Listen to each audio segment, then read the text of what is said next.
Hi, I'm Sid Dobrin. In this video, I'll be talking about the Road to a Strong Thesis feature.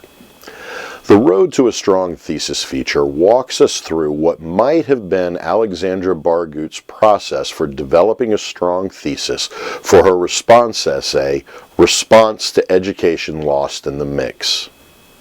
Alexandra begins with a typical college writing assignment to respond to a published text. For the assignment, Alexandra selects Akansha Mishra's newspaper article, Importance of Education Lost in the Mix.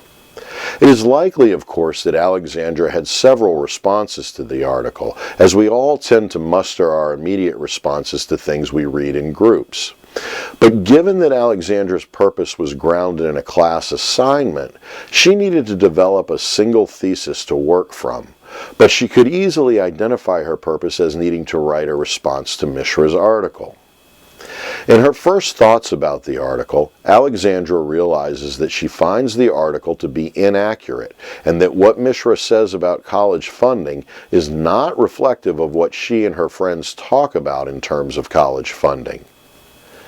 This initial response leads Alexandra to identify her exigency in the situation as her need to respond to Mishra's characterization of student fear as misrepresented and inaccurate.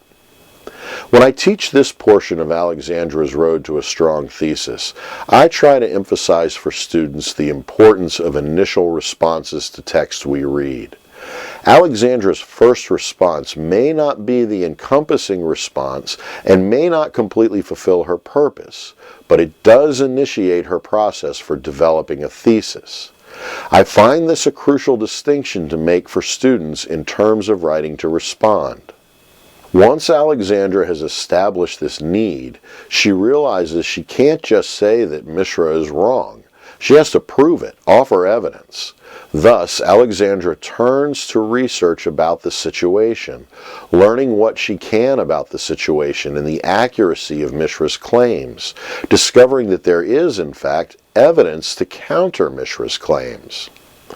Alexandra then begins to wonder if Mishra also conducted research in order to make her claims, and realizes that in order to respond to Mishra's position, she would have to conduct research not just how students feel about the issues that Mishra raises, but what professionals say about college funding and accrued debt when students go to professional school.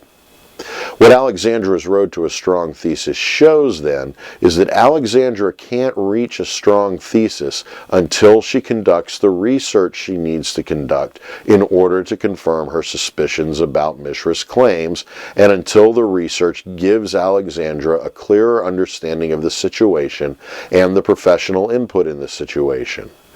Only then can Alexandra make a responsible, ethical, strong claim. The evidence Mishra uses to support her argument is, in some cases, factually inaccurate and in others, logically spurious. I think there are two key elements of Alexandra's Road to a Strong Thesis that students need to be alerted to. The first is that often writers cannot simply articulate a thesis based on what they think about. They can't get to their thesis until after they have immersed themselves in research about the situation and critical scholarly investigation about the situation.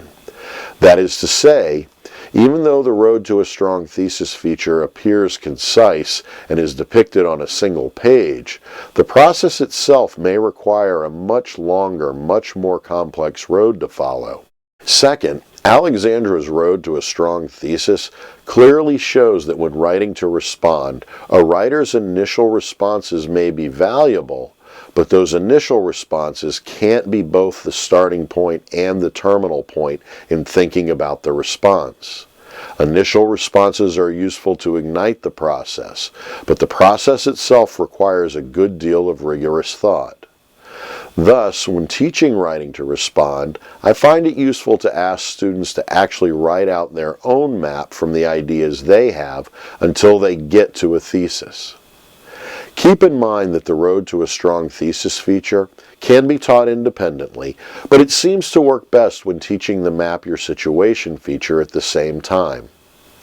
Thanks for using Writing Situations, and thanks for watching.